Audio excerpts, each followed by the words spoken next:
daawwattoota televezyiinii OBS hora magaalaa Finfinneetii fi akkasumas immoo hora harsadii irratti irreecha bara kana taasifamu irratti dargaggoonni qeerroon magaalaa Finfinnee 1700 ta'an galma Yuunivarsiitii Rift Vaalii kan tokkummaa naannoo Gootaraatti argamutti mari'atanii jiru jechuudha. Sirna kana irrattis egaa abbaan gadaa Tuulamaa Goobana Hoolaatii fi akkasumas abbaan seeraa abbootii gadaa Geetaachoo Tarfaa irratti argamuudhaan dargaggoota kana kakuu raawwachiisaniiru jechuudha. Sagantaa kana irratti seeraan akka sagantaan kun deemuuf sagantaan irreecha kan bara kana jechuudha. Sagantaa kana guutuusaa akka taanu isiniif dhiyeessina.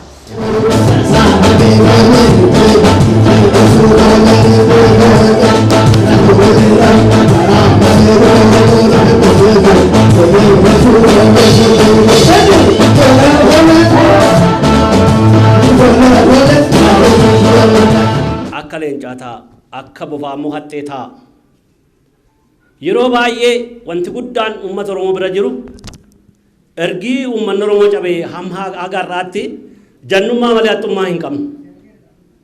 Inni kun baay'ee nu miidheera. Alagaan hattummaadhaan kan isaan biyya keenya dhaalan. Nuti garuu jannummaa keenya duwwaa agarsiifnee jannima maal harkatti kufa beektu nama hin taane harkatti kufa. Yoo duubatti deebinee warra waliiqaa Ingiliifaa ilaallee yoo faranjii biyya keessaa raasee baasee haadha manaasaa harkatti kufe. Kanaaf ammas kan isiniin jechuu barbaadu jannataa hattee ta'a. Wanta fuula keenya dura jiru kan illee fiixaan baasuudhaaf nuyi jannummaa duwwaa miti kan nu barbaachisu. Inni guddaa fi inni olaanaan hattummaa ta'uu nu barbaada. Finfinnees Finfinnee kan jechisiifnu yoo hattummaa qabaanne malee jannummaa duwwaa hin dandeenyu bara. Waggaa 150 lafatti gadi qabate.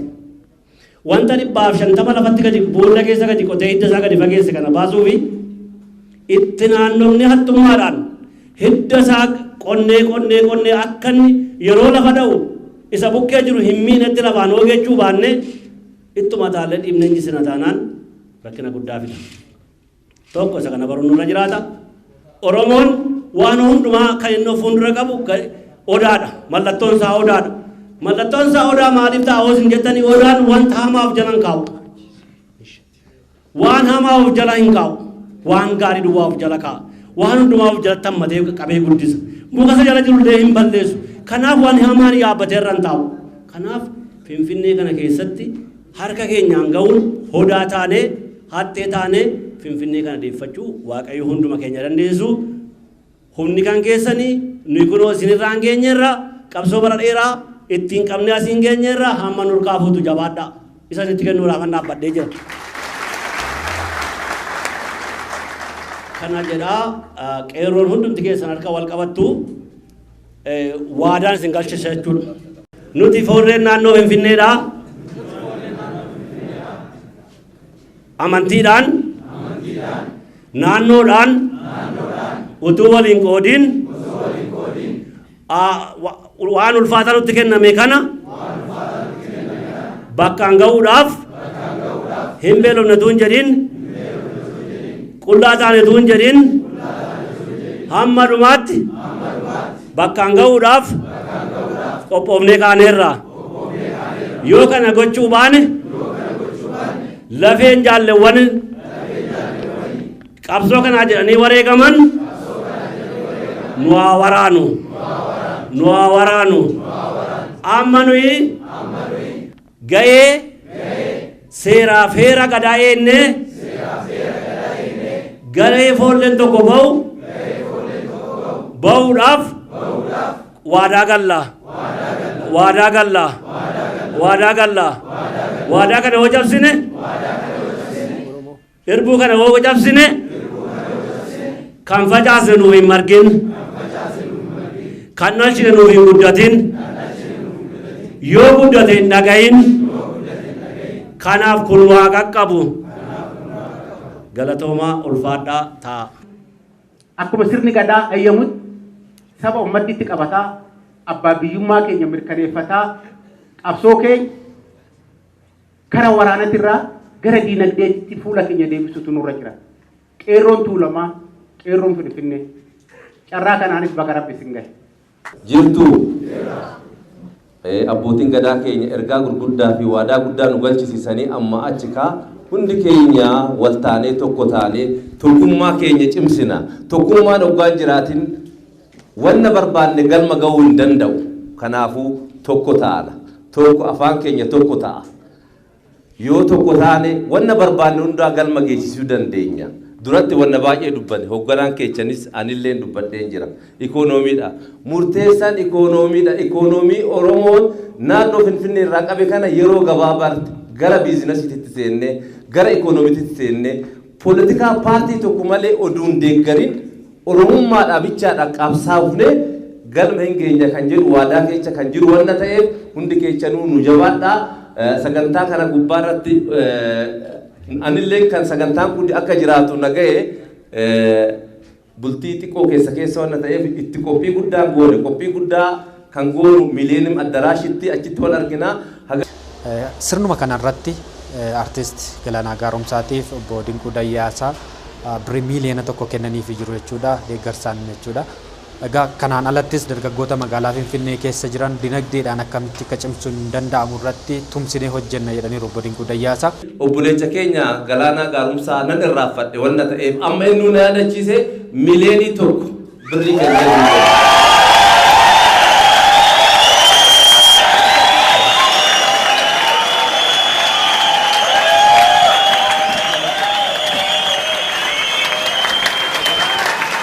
Hallelujah, Alhamdulillah. Hallelujah.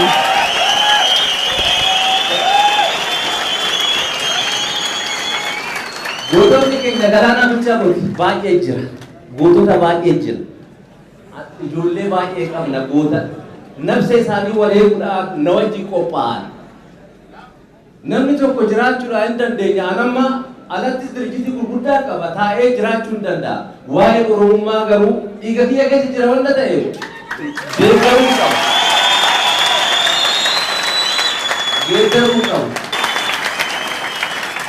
Biyya keenya abbootiin keenya irraa ari'an Finfinnee bee namni maaliif hin qubanne abbichuudhaan namni hoggaa ka'e Arsii dhaqee qubata. Afaan Amaariffaa wanna as keessatti tu'eef Finfinnee bira dabranii afaan isaanii warra dubbatu Harar galan Jimma galan Oromoo mee gaafadha mee warroota keenya gaafadha warra keenya keessa namni Arsii deeme gara Salaaleetii gara Arsii kan deeme nama kumaatamaan lakkaa'u yeroo amata dhibbaan har'aatiin dura jechuu kiyya maaliif afaan keenya ammas hora Finfinnee hin irreeffanna abbaan fedhu dhowuu hin danda'u yaada galatas kennuuf hin barbaannu mirga keenya irratti buusa.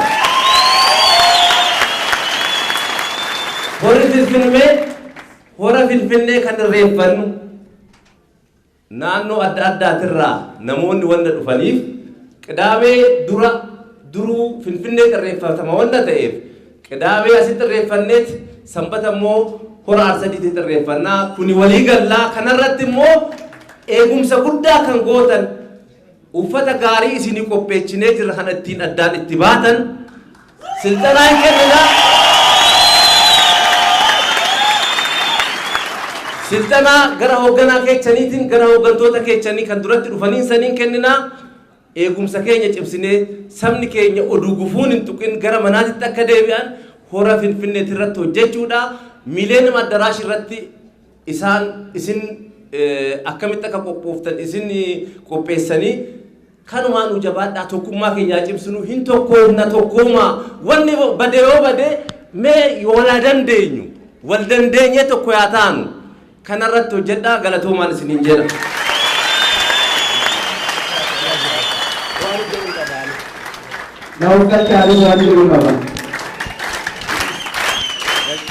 Anak keenya waliin kuwaa yaadachiisa. Maallaqni kun ana ajaa'ibu, waan ana ajaa'ibu. kan kana olis nu gochaa turan isa du'etti siidaa gochaa turanii isa jiruutis mana gochaa turan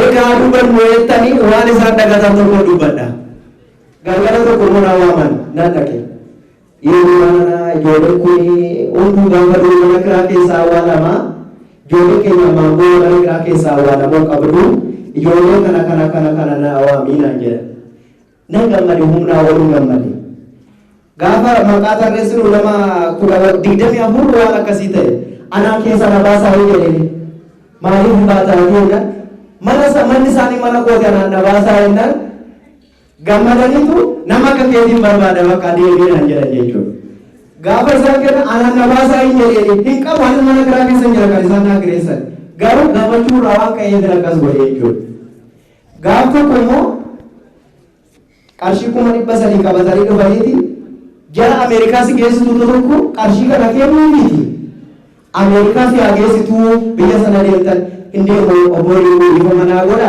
kana isin rakkataa gargaaruu beektu rakkataa ittiin gargaaraa jedhee hin boo'ani makiinaa keessatti harkaan fuudhuun deemtuu qarshii sun jechuudha ani uummata kanaan jedhee yoo nama qannataana hin ta'u asumatti wajjin hin duuna yoo du'a kan na oolchu ta'e suuqutii kanaa jedhee jechuudha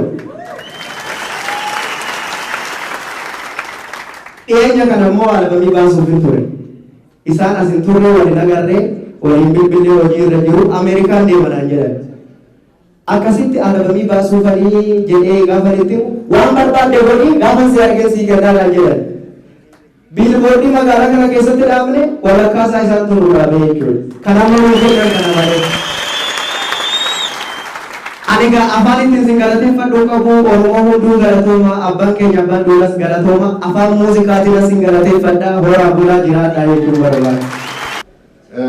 Obboleen kun ani hoggaan waan itti musaanitti sodaachaan itti hima keessattuu waa'ee nama rakkateetis nan hima namni artistiin tokko kan hayyuu beekan tokko yoo boqate namni awwaaloo dhabame ani itti hima obboleen kuuti. Awuti ijaara biyyaadhaan oo tokko dhagaa hin gaggabaabsine. Awuti artist Laggasaa Abdii, artistii Admaasuu kan ijaaran baay'eedha. Amma immoo duraan jalqabanii turanii anillee beektonni keessa jiru abbootii qabeenyaa gochuudhaaf abbaa seenaa han jedhan aksiyoona hundeessanii qarshii miliyoona baay'eedhaan lakkaawwamu kaffalanii hundeessanii sossoosaa jiran. Egaa Waaqayyo umrii dheeraa nuuf haa kennuuf gootummaa isaanii kan irratti nuuf haa irraanfatu qabeenya irratti qabeenya nuuf haa dabalu hundaa ol dhuguma abbaa duulaa irratti bara kana nu kenneera abbaa qabeenyaa nu kenneera maatii isaanii wajjin nuuf haa kennu. Egaa waan tokko isin hima waa'ee tokkummaa ta'e waan tokko haasa waan baay'ee jedhameera yoo tokko taatan tulluun kun asii buqqa'ii deemi yoo jettan hin deemaa yoo tokko taane garuu homtuun ta'u amantiidha laga beekumsa qabeenya Oromoon adda baanan hanamma qabadde kanan argan hankana fide meel eenyu tokkummaa miti tokkummaa bara kana rabbi nuu kenne nurrattaa irraanfatu. Kana booda Oromoon adda baa keessattuu ijoolleen dargaggoonni qeerroon foolleen qarreen abbootii gurguddaa caalaa galateeffachuu wanni barbaadu jira. Ani mana amantii ta'ee gaafa yuunivarsiitii deemu ijoolleen Islaam, Protestaan, Ortodoks odoo jedhiin tokko ta'anii dabra waaqaaf galatan. Ammallee qeerroon Finfinnee fakkeenya ta'uu qaba. Ijoollee Oromiyaa jirtu qeerroo Oromoo baafii kibba lixa jirtu kibba jirtu hunda fakkeenya ta'uu qabu. Maali bakki nu jirru bakka guddaa waan ta'eef qeerroon kan rasaasa fuuldura dhaabbachiise maali dhugaa Oromoon waaqa kadhachuu yakka nu alaa godhan. Ani gaafa irreecha dhabu tokkummaa Oromoo bakka itti dubbachuu danda'u waan ta'eef kanaafis immoo gorsi obboleekku adda ture. Kanarratti kabajamoo abbaa duulaa beekuu wajjin yeroo dheeraa mari'anneera. Qarshii isaanii tokkummaa Oromootiif kan ba'aa ture amma haasa'uudhaaf gaafa dura Bushooftutti manni maree abbaa gadaa hundee miliyoona 15 kennee jedhan. Maal ta'u keessan hin jedheen. Miliyoona 15 kennee tokkummaa Oromootu fidu. Amma san kennaa jiru Oromoo cimsuuf. Kanaaf amma gaa hoggaan eebbisoona dhageechanii jiraatan yaa Rabbi hora Finfinnee irratti akka irreeffannu guyyaa hora Finfinnee irratti irreeffannu ati nuu dhiyeessi jechaan ture. Na dhageechanii beektu? Ammallee waaqaaf galata hora Finfinnee irratti irreeffachuudhaaf qophoof.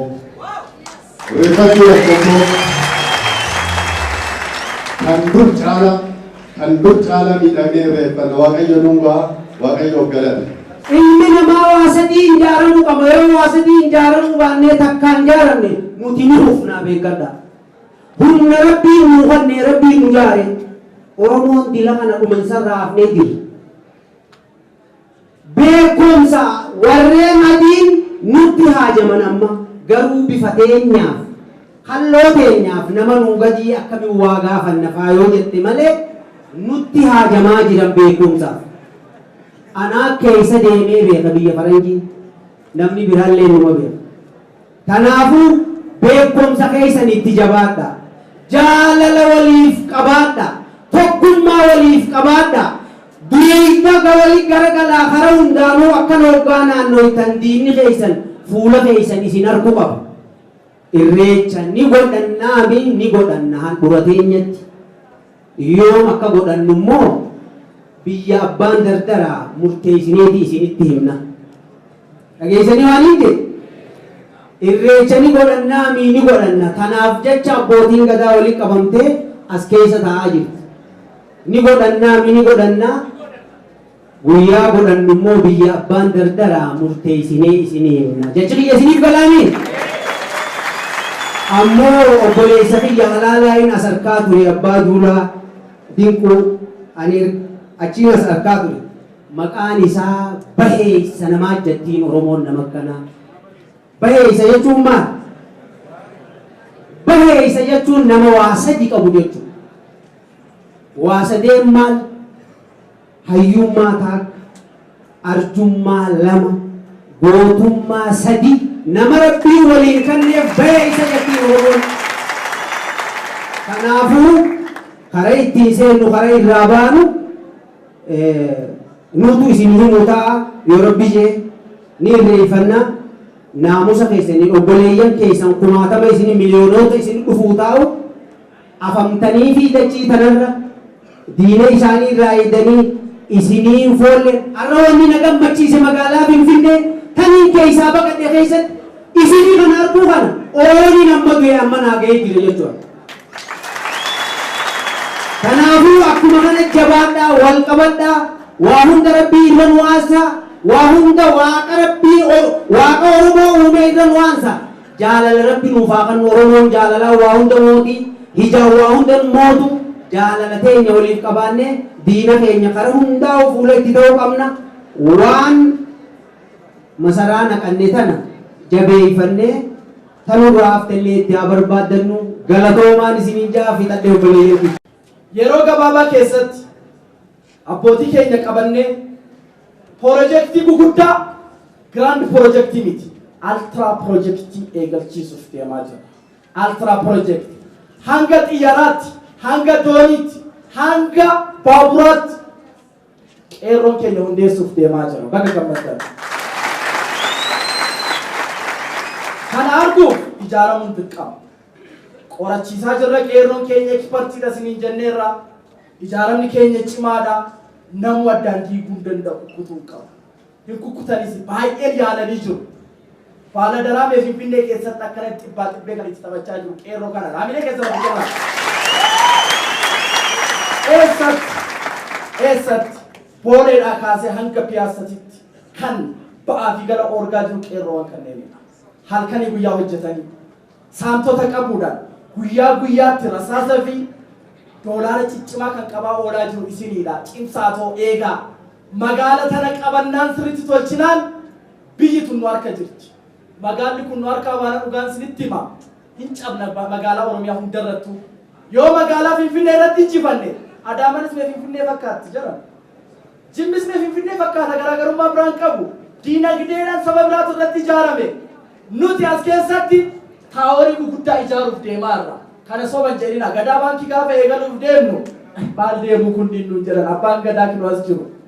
Eessa deemu nuun jedhani har'a gadaa baankii qarshii miliyoona 300 walakkaaf sheerii gurguree jira. Milkoomsina abbaan duulan keenya piroojeektii eegalan jiru duratti dhageessaniirtu abbaa seenaa ganaa seenaa dalagne jechuudha. Ganaa seenaa hojjenne jechuudha. Kanaaf dudda keenya hidhannee ikonomii magaalaa Finfinnee bara 2012 irratti hin to'an yoo ijaarame yoo guroo qaban. Igoonu qeerroo. Igoonu.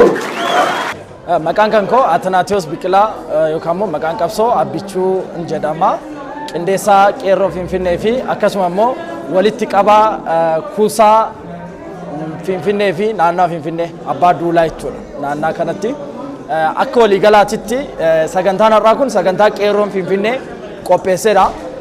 Qeerroon Finfinnee hojiilee guguddaa Finfinnee keessatti hojjechaa jira. Hojii boonsaa hojjechaa jira. Keessattuu warraaqsa gama diinagdeetiin qeerroon Finfinnee hojiilee gurguddaa gaggeessaa jira. Sanarraa akka godhanii fuuldura keenyatti irreecha hora Finfinnee waan gaggeeffamaa jiruuf irreecha kanaaf foolleewwan gurmeessinee foollee 10,000 gurmeessinee Finfinnee irratti ayyaana kana ayyaana guddaadha, sagantaa guddaadha. Sagantaa kana akka idila addunyaatti miidiyaaleen gurguddoon akka argaman deebi'ee namoonni turistoonni hedduun kan irratti argamanidha. Qophii guddaa goonee jirra. Ayyaanni kun ayyaana jaarraa tokkoof walakkaadhaan dura addaan cite kan deebi'ee gaggeeffamudha. Sirni gadaa sirna UNESCO irratti galmaa'edha. Sirna guddaadha. Keessattuu immoo nuti Finfinnee irratti ijaaramni nuti goone ijaarama gadi fagoodha. Keessattuu Finfinnee irratti diina bal'aa gidduu jirra. Isa kana karaa tarsiimoo cimaa baasuudhaan ijaarama diigamuu hin dandeenye.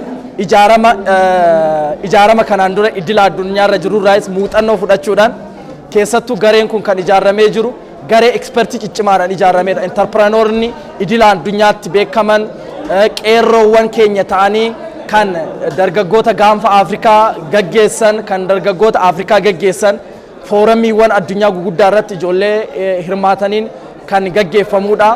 Dabalataan immoo gamtaan yookaan immoo tokkummaan qeerroo Finfinnee kun leenjistoota adda addaa kan leenjii guguddaa kennuu danda'anii yeroo adda addaatti qeerroo keenya magaalaa Finfinnee aanolee 21 irratti jiran irratti ijaarree keessattuu ijaaramni keenya aanaa qofarra osoo hin ta'in mandara qaxanaa fa'aa kan jedhamu irratti bulookiidhaan ijaaramee kan jirudha. Sanaan alattis immoo tiimii sekiiritii mataa ofii danda'ee qabna. Inni kun hojii guguddaa hojjete jechuudha. Finfinneen sabaaf sablammoonni hedduun kan keessa jiraatanidha.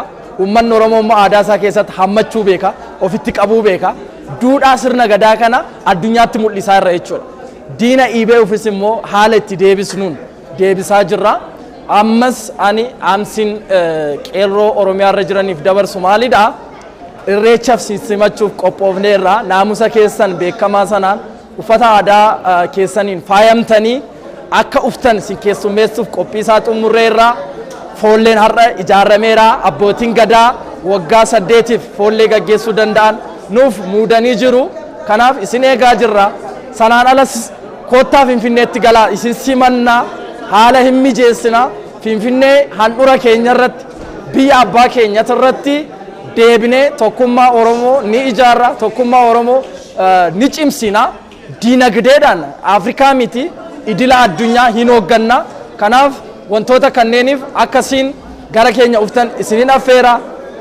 Akka waliigalaatitti isinis nu cinaa ejjadhaatoo ayyaanni kun sagantaan guddaan kun akka milkaa'u nu cinaa ejjadhaadha. Okay. Maqaan koo Firaayid Maamudiin jedhama. Itti aanaa walitti qabaa qeerroo Finfinnee akkasumas itti aanaa daayireektara biyyaalessaa gamtaa dargaggoota Afrikaati. Egaa sagantaan har'aa foollee hundeessuudha. Foollee abbaa dulaa jalatti waggoota 8tiif Oromiyaa irratti hojjetu jechuudha. Akkaataa sirna gadaatiin foolleen kun abbaa dulaatiin hoogganamee iddoowwan garaa garaa irratti kan hojjetu ta'a jechuudha. Guyyaa har'aa kaayyoon keenya inni guddaan foollee hundeessuu fi sagantaa keessattuu fuuldura keenya jiru Irrecha bara 2012tiif jechuudha. Kan Finfinnee irrattii fi hora harsadiitti kabajnu wal faana. Isarratti foollee guyyaa sanas ta'e waggoota 8 taananiif gadaa kana jalatti bulu hundeessuudha kaayyoon keenya sagantaa irraa jechuudha. Dargaggoonni kun wanti isaan hojjetan inni guddaan hojiiwwan foollee irraa eegamu sirni gadaa kenne akkuma jirutti hunda isaa kan hojjetanu ta'ee dabalataan garuu wanti isaan hojjetan inni guddaan siyaasa Oromoo keessatti dinagdeen gara duubaatti kufee jira. Siyaasa Oromootiin dinagdee kufe kana ol kaasuu fi karaa dinagdeetiin uummata Oromoo kana ijaaranii bakka inni ga'uun qabu ga'uudha. Maaliif yoo jennee dargaggoonni yeroo ammaa kana humna qabu, beekumsa qabu, dandeettii adda ta'e qabu.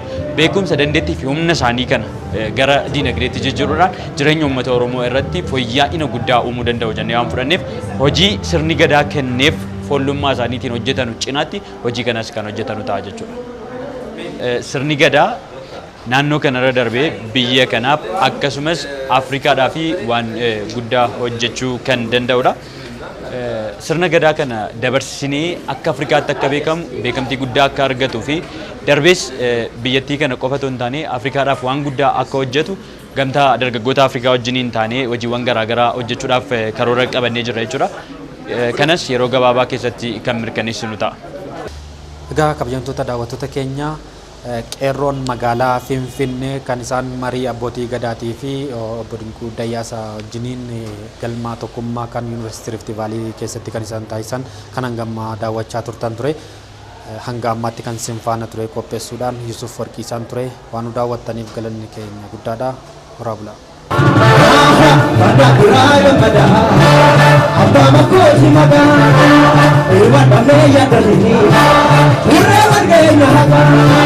Sagan taroba maguru, indo kabang patani, rumah di Kenya aja, gambar negara tani, gambar negara tani.